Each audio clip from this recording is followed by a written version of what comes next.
যে দেশকে নিয়ে একটা সময় ট্রোল করা হতো, যে দেশের রাজধানীরই 60% মানুষের বাস বস্তিতে, সেই দেশটি এখন নতুন করে আলোচনায়। শুধু আলোচনা বললে ভুল হবে, বরং যোগ করেছে এক নতুন মাত্রা। বলছি আফ্রিকার উগান্ডার কথা। তবে এবার দেশটি আলোচনায় তাদের ক্রিকেট নিয়ে। যে দেশের মানুষ কয়েক বছর আগেও খেলা বলতে শুধুই ফুটবল বুঝতেন, সেই দেশের মানুষ এখন টিভির পর্দায় ভিড় করেন তাদের নতুন তারকা জুমা মিয়াগিকে দেখতে। চলতি টি-20 বিশ্বকাপে প্রথমবার খেলছে আফ্রিকার এই দেশটি। সেখানে দলের বোলিং আক্রমণকে নেতৃত্ব দেবেন এই মিয়াগি। স্বভাবতই প্রশ্ন উঠেছে, ক্রিকেট জায়গা করে নিল কিভাবে এই ফুটবল পাগল দেশটিতে? এর প্রধান কারণ হলো অর্থ বা টাকা। ক্রিকেট খেললে রোজগার বেশি। উগান্ডায় আগে ক্রিকেটের চল না থাকলেও আফ্রিকার অপর দুই দেশ কেনিয়া, জিম্বাবুয়ের মতো দেশে তো ছিলই। সেখান থেকেই ধীরে ধীরে আফ্রিকার এই দেশে ছড়িয়ে পড়ে ক্রিকেট। 2 বছর আগে অনূর্ধ্ব-19 বিশ্বকাপও খেলে ফেলে উগান্ডা। সেই দলেই ছিলেন রাজধানী কাম্পালার এক বস্তিতে জন্ম নেওয়া মিয়াগি। 21টি আন্তর্জাতিক টি-20 খেলে 34 উইকেট নিয়েছেন তিনি। তার সতীর্থ সিমন সেসাজি, ইনোসেন্ট মেওয়েবাজেরাও উঠে এসেছেন বস্তি থেকেই।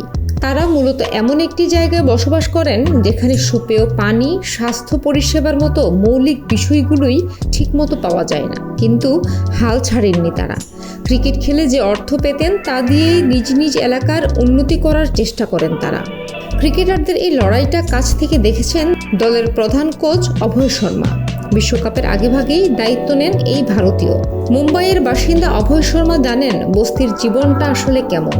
কারণ এশিয়ার সবচেয়ে বড় বস্তি মুম্বাইয়ের ধারাবাহিকেই খুব কাছ থেকে দেখা আছে তার। বিশ্বের যে দেশই হোক না কেন, বস্তি থেকে রাজপথে উঠে আসার গল্পটা তাই অনেকটা একই রকম। তেমনি বিশ্বকাপে খেলা মিয়াগিদের কাছে আছে জবাব দেওয়ার লড়াই, আছে নিজ নিজ এলাকার মানুষকে বিশ্ব মানচিত্রে তুলে ধরার লড়াই। ফুটবল পাগল উগান্ডায় ক্রিকেট এখনও সেভাবে পেশাদার নয়।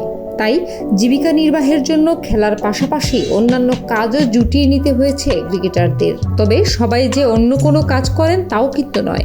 তবে আমেরিকা, কানাডা বা ওমান ক্রিকেট দলের মতো অন্য দেশের নাগরিক দিয়ে নয়, শতভাগ নিজ দেশের ক্রিকেটারদের নিয়ে গঠিত হয়েছে উগান্ডা ক্রিকেট দল। ভারতীয় সাবেক ক্রিকেটার অভয় শর্মার হাত ধরেই এখন ক্রিকেটে পরিচিতি চাইছে উগান্ডা। তাদের এই কোচও তাই চান না কেনিয়ার মতো অবস্থা হোক তাদের। সেই কারণে একটি নির্দিষ্ট লক্ষ্যে এগোতে চাইছেন অভয়। বাংলাদেশ সময় মঙ্গলবার ভোরেই বিশ্বকাপের প্রথম ম্যাচ খেলেছে উগান্ডা। প্রতিপক্ষ ছিল আফগানিস্তান। যদিও প্রথম ম্যাচে আলো ফোটাতে পারেনি দেশটি। কয়েক বছর আগে রশিদ নবীদের আফগানিস্তানও এই উগান্ডার মতোই ক্রিকেটের মঞ্চে নিজেদের পরিচিতি করার জন্য লড়াই করেছে। সেই লড়াইয়ে তারা এখন বিজেতা। আগামী 9 জুন রবিবার ওয়েস্ট ইন্ডিজের বিপক্ষে আবারও মাঠে নামবে উগান্ডা। এবার দেখার পালা কতটা জ্বলে উঠতে পারে দেশটি।